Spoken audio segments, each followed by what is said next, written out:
네, 안녕하십니까. 지금 역사 스토리텔러로 활동하고 있고 방송과 유튜브에서 역사 강의를 하고 있는 썬킴 인사드리겠습니다. 오늘 강의는 역사 속에서 이제 실패한 리더와 성공한 리더 두 사람을 이제 소개를 할까 합니다. 한 사람의 리더를 잘못 뽑으면 에이 뭐 사회가 망가질 수가 있냐, 시스템화돼 있는데 라고 말을 하시는 분들이 계시는데, 현대 사회에서도 리더를 누굴 뽑냐에 따라 가지고 그 사회가 망할 수도 있고 흥할 수도 있다라는 케이스를 여러분께 전달하려고 합니다. 사회는 성원들이 관심을 가져야지 제대로 굴러가거든요. 이 사회가 내가 주인으로서 적극적으로 관심을 가지고 목소리를 키우시는 그런 계기가 됐으면 하는 바람이고, 역사는 발전하지 않지만 반복은 되거든요. 과거의 케이스를 우리가 배움으로써 이제 앞으로 우리 사회가 어떻게 나아갈지 방향을 한번 세워보셨으면 하는 바람입니다. 네, 여러분 반갑습니다. 썬킴 인사드리겠습니다. 오늘 여러분과 함께할 주제는 역사 속의 리더와 리더십. 자, 그런 의미에서 제가 오늘 두 인물을 좀 소개를 할까 합니다. 첫 번째 인물은 바로 히틀러. 여기서 히틀러 한번 찾아보실래요? 이게 1차 대전 참전 당시 이제 히틀러의 모습이거든요. 1차 대전 때 독일군으로 참전했어요, 히틀러가요. 사실 히틀러는요, 독일 사람이 아닙니다. 오스트리아에서 태어났고 오스트리아에서 자랐어요. 그리고 나중에 독일 정치에 뛰어든 이후에도 국적은 오스트리아였어요. 나중에 이제 독일에서 권력을 잡은 다음에 어쩔 수 없이 국적만 독일로 바꿨어요. 근데 왜 독일로 건너갔냐? 혹시 히틀러의 어릴 때 꿈이 뭐였는지 아십니까? 화가요. 근데 히틀러는 화가를 꿈꾸면서 굉장히 비현실적인 꿈을 꾼 것이 뭐냐면 비엔나 왕립미술학교에 계속 지원을 하는 거예요. 당연히 왕립미술학교에서는 계속 낙방 시켰겠죠. 계속 떨어뜨리니까 교장을 찾아가요. 왜 나 떨어뜨리냐고. 나중에 히틀러가 그린 그림 찾아보시면요, 인물 그림이 하나도 없어요. 다 건물 그림이에요. 순간적으로 교장이 뭐라고 했냐면, 이름이 뭐라고 했나? 아돌프 히틀러입니다. 보니까 건물 그림을 잘 그리는데 전공을 건축 쪽으로 하는 게 어떻겠냐? 건축학으로. 건축으로 하면 성공할 수 있겠습니까? 그렇지. 단 우리 오스트리아에는 건축학으로 유명한 학교가 없으니까 독일로 유학 가는 게 어떻겠냐고. 감사합니다! 그 말 듣고 독일로 가요. 민헨으로 건너가는데 히틀러가, 민헨은 가보시면 알겠지만 고딕 양식의 건축의 메카예요. 거기서 뭘 느끼냐면 오스트리아와 독일은 둘 다 게르만 민족이에요. 똑같이 독일어 쓰고요. 민족만 같고 나라만 다를 뿐이에요. 우리 게르만 민족의 미래는 오스트리아가 아니라 독일이다 라고 이른바 독일 국뽕에 차올라요. 그래가지고 이제 민헨에서 노숙을 하기 시작합니다. 오늘 내일 살고 있는데 갑자기 빵! 그의 인생을 뒤집어 놓을 하나의 역사적 사건이 터지는데 1차 대전이 터지죠. 빵! 그리고 바로 독일군에 지원합니다. 독일군 병무청에서도 이상하게 생각한 거예요. 아돌프 히틀러군. 국적이 오스트리아인데 왜 독일군에 지금 지원하냐? 독일을 위해서 싸우셨습니다! 된 거예요. 어차피 지금 독일군 병사도 부족한 판에 일단 들어오라고 해서 독일군이 됐습니다. 나의 투쟁이라는 책이 있어요. 그 책을 보면요, 독일군에 입대하기 전까지 내 인생은 정말 비루한 인생이었다. 근데 입대한 이후부터는 군대가 내 집 같았다 라고 써요. 왜? 밖에서는 나를 하나도 인정 안 해줬는데 군대에서는 내가 하면 업적을 세울 때마다 인정해주고 훈장 나오고 진급이 되잖아요. 친구 사귈 필요 없이. 군대가 내 체질에 너무 잘 받는다 였어요. 그리고 히틀러의 보직이 뭐였냐면 연락병이었거든요. 두 명이서 한 조로 자전거를 타고 포탄 사이로 날아다니면서 저쪽에 가서 쪽지 전달하고 다시 자전거 타고 오는 게 연락병이었거든요. 반 이상이 죽어요. 그리고 두 명이서 가는 이유가 뭐냐면 가다가 하나 죽더라도 하나는 가라고. 1차 대전의 패전국은 독일이죠. 오스트리아죠. 오스만 튀르크라고 지금의 튀르키예죠. 특히 이제 영국과 프랑스와 미국은요, 다시는 독일이 전쟁을 일으키지 못할 정도로 완전 석기시대 나라로 만들어 버리려고 해요. 초고 인플레이션에 빠져서 돈이 가치가 없게 돼요. 휴지 쪼가리가 된 거예요. 여기서 히틀러가 우린 잘못이 없는데 다른 놈들 때문에 우리가 졌다 라고 화살을 다른 데로 돌리려고 해요. 그 화살이 간 곳이 유대인들이죠. 1차 대전 때 유대인들은 군대에 안 갔어요. 그때 히틀러가 봤을 땐 우리 게르만 민족이 피땀 흘리면서 전쟁을 하고 있던 때에 저 유대인들은 군대도 안 가고 돈놀이 하면서 돈만 재산만 쌓았냐? 저것들 때문에 우리가 졌다라고 화살을 골로 돌려버린 거예요. 자, 그런 가운데 히틀러의 그 임무가 뭐였냐면 1차 대전이 끝난 다음에 독일은 바이마르 공화국이라고 의원 내각제 국가가 되는데 의회에 등록된 정당 수만 120개. 당시 독일 군부에서 뿌락치들을 다 보냅니다. 정당에요. 가가지고 저놈들 무슨 얘기하는지 듣고 오라고 다 보내요. 히틀러가 배정받은 정당은 독일 노동자당이었어요. 호프집에서 이 전당대회가 열리고 있는데 거기 모여있던 그 아재들이 우리 게르만 민족이 못 나가지고 진 거야. 막 우리가 프랑스보다 열등한 민족인 것 같아. 와이샤! 히틀러는 그걸 접고 그대로 상부에 보고만 하면 돼요.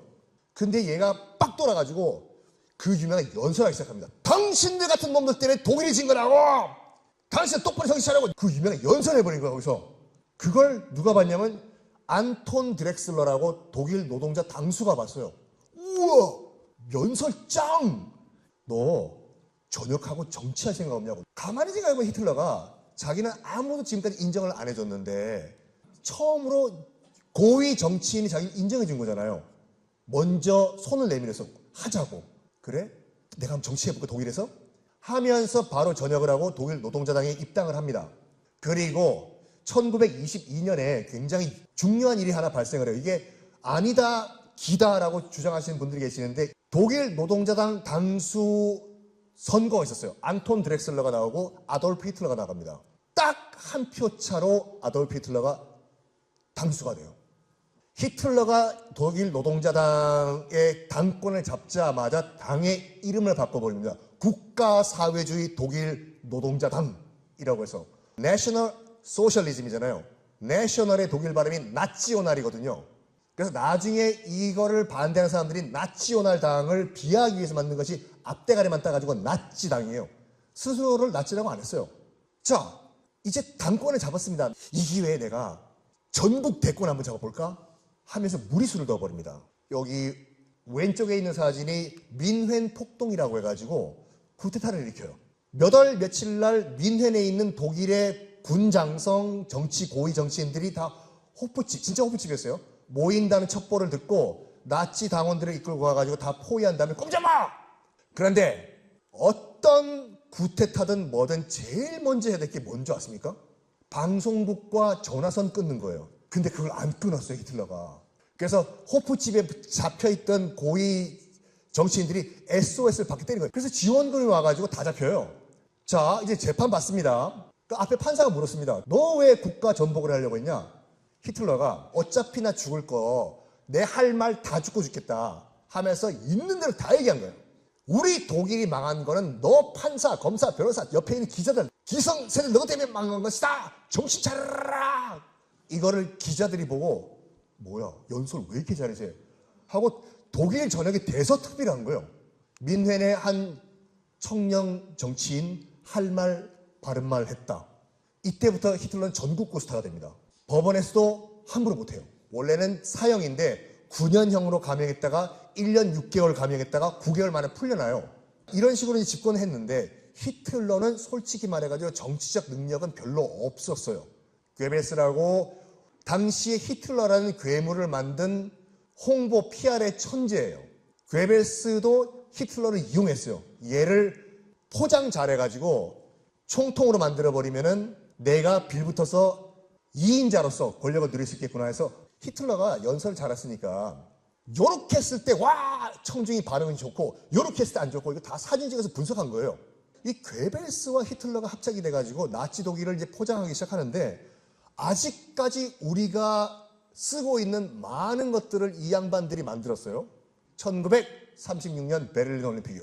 히틀러와 괴벨스가 베를린 올림픽을 우리 나치 독일의 위대성을 홍보할 수 있는 장으로 만들자. 그 전까지만 하더라도 성화체화를요 그냥 주경기장에서 그냥 채가지고 바로 이렇게 보여주셨거든요. 그렇게 하지 말고 아테네에 가가지고 체화한 다음에 릴레이로 합시다. 베를린까지. 그리고 그거를 중계합시다. 최초로 아테네 점화 릴레이였어요. 이게요. 가장 감동적인 경기를 맨 끝에 붙이자. 마라톤. 요때 독일이 거의 대부분 다 금메달을 땄는데 영국과 약간 짬짬이를 했어요. 다 금메달을 독일을 따면 너무 속보이니까 영국. 우리 백인들의 위대성을 우리 같이 손잡고 한번 홍보해보자. 마라톤 우승 영국 너희들이 가져가라. 했어요. 그래서 정말로 마지막 순간 모든 독일인들은 영국 주자가 뛰어 들어와가지고 와! 백인 만세! 아리아인 만세! 하려고 했는데 동양인 하나가 뛰어 들어오는 거예요. 손기정 선수죠. 금메달을 손기정 선수한테 걸어준 게 히틀러예요. 그리고 이 괴벨스랑 히틀러가 만들어낸 게 상당히 많습니다. 뭐냐면 대표적인 것이 아우토반. 그리고 아우토반만 만들면 뭐합니까? 차가 있어야 되죠. 포르쉐 박사한테 명령을 내려요. 5인 가족이 탈 수 있는 가장 저렴한 차를 만들고 고장이 나면 안 된다. 그 차가 이름이 복스바겐이죠. 독일 국민들은 이용을 못합니다. 왜냐하면 완성되기 직전에 2차 대전이 터져버리거든요. 그리고 우리가 알고 있는 복스바겐은 군용차를 만들고 복스바겐은 그래서 전범 기업으로 처음에 찍혀요. 그래서 히틀러가 뭘 하냐면 내 연설을 모든 국민들이 다 들을 수 있도록 해라. 그래서 국민 라디오를 다 보급합니다. 근데 문제가 뭐냐면 내가 히틀러가 언제 연설을 할지 모르잖아요. 그래서 괴벨스가 생각해낸 아이디어가 뭐냐면 매 시간마다 몇 시라는 걸 라디오에서 알리자. 뚜뚜뚜뚜 지금 우리가 하고 있는 그때 앉으면은 히틀러 연설 듣는 거예요. 자, 그러면 뭐 합니까? 알맹이가 없는 정권 같은 경우에는 정말로 비극을 낳지요. 아우슈비츠 한 수용소에서만 600만 명이 학살당한 거는 히틀러가 나쁜 놈을 떠나가지고 악마예요. 가면은 그냥 눈물이 철철 나요.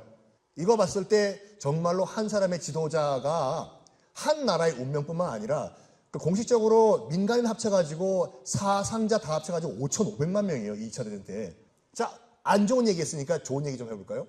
히틀러가 이제 독일의 정권을 잡은 다음에 유럽 내에 있는 독일어를 쓰는 나라를 야금야금 합병을 해요. 그랬더니 영국과 프랑스가 이제 난리가 난 거예요.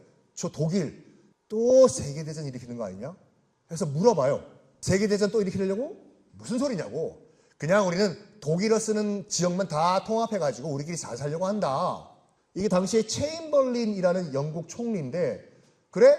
그럼 문서 도장 한번 찍어. 해서 민헨으로 날아가요. 아돌프 히틀러는 전쟁 안 일으킵니다. 사인 바이 아돌프 히틀러. 그거 들고 히드로 공항에 도착한 장면이거든요. 이제 드디어 유럽엔 평화다. 웬걸 저 종이 쪼가리 흔들고 6개월 후에 2차 대전 터져요. 종이 쪼가리 아무 의미가 없다니까요. 체인벌린 너 전쟁 안 일어난다며 물러나라 해서 물러나요. 그래서 얼떨결에 전시 총리가 된 사람이 바로 윈스턴 처칠이죠. 처칠이 총리가 된 다음에 뭐 하냐면 35만 명의 영국 육군들을 다 유럽 대륙으로 보냅니다. 이때 인류사상 처음으로 기갑부대라는 게 등장했어요. 독일군에요. 지금 우리가 알고 있는 탱크가 드디어 등장을 해요. 35만 명의 영국 육군이 벨기에 해안가에 그대로 고립이 돼버립니다. 탱크가 포위를 해버린 거예요. 요거를 그린 영화가 놀란 감독이 감독한 덩케르크라는 영화예요. 영국군이 상륙한 해안이 지금의 벨기에의 덩케르크 해안이거든요. 처칠이 또 한 번 BBC 마이크를 갖고 올라갑니다. 전시총리 처칠입니다. 여러분들 지금 쓸 수 있는 모든 어선, 통통배, 요트, 상선, 어선 할 것 없이 바다에 떠 있는 건 싹 다 덩케르크로 가가지고 우리 젊은이들 구합시다. 아들들. BBC 연설을 통해 가지고 35만 명 우리 아들들을 데려옵시다. 안 했으면 그걸로 전쟁 끝이에요. 영국 폭망. 하여간 아직까지 미국은 참전을 안 해요. 처칠이 루즈벨트한테 계속 편지 보냅니다. 제발 좀 참전을 하라고. 미국은 건국 때부터 고립주의예요. 왜냐하면 미국을 건국한 아버지들이 유럽에 학을 떼고 온 사람들이잖아요. 처칠은 내가 직접 워싱턴 DC 가가지고 내가 설득을 해야 되겠다. 근데 설득이 안 돼요. 하루는 또 설득을 한 다음에 실패한 다음에 숙소로 돌아왔어요. 처칠이요. 오늘도 남편고만 허탕쳤다. 샤워를 다 끝마치고 갑자기 루즈벨트가 문을 팍 열고 들어왔대요. 숙소에. 그럼 아무리 남자라고 하더라도 본능적으로 이게 되잖아요. 이게요. 근데 처칠은 빨가벗은 상태에서 다리를 쫙 벌리고 대통령 보라고 나는 숨기는 게 없다고 한 번만 도와달라고. 물론 이것 때문에 그렇지는 않았겠지만 여러 가지 정책 판단에 의해서 이후에 미국이 참전 결정을 내려요. 1945년 4월 2차 대전은 마무리가 됩니다. 결론은 이거예요. 많은 분들이 한 사람의 국가든 사회든 회사든 어떤 조직이든 한 사람의 리더가 그 조직을 좌우할 수 있냐? 아니다. 요즘 같은 경우에 다 시스템화가 됐기 때문에 밑에 시스템이 다 컨트롤할 수 있다라고 하시는 분들이 계시는데 아니잖아요. 지금 처칠과 그 다음에 히틀러의 케이스를 우리가 볼 수가 있다. 이거고 지도자가 여러분과 함께 하고 있다.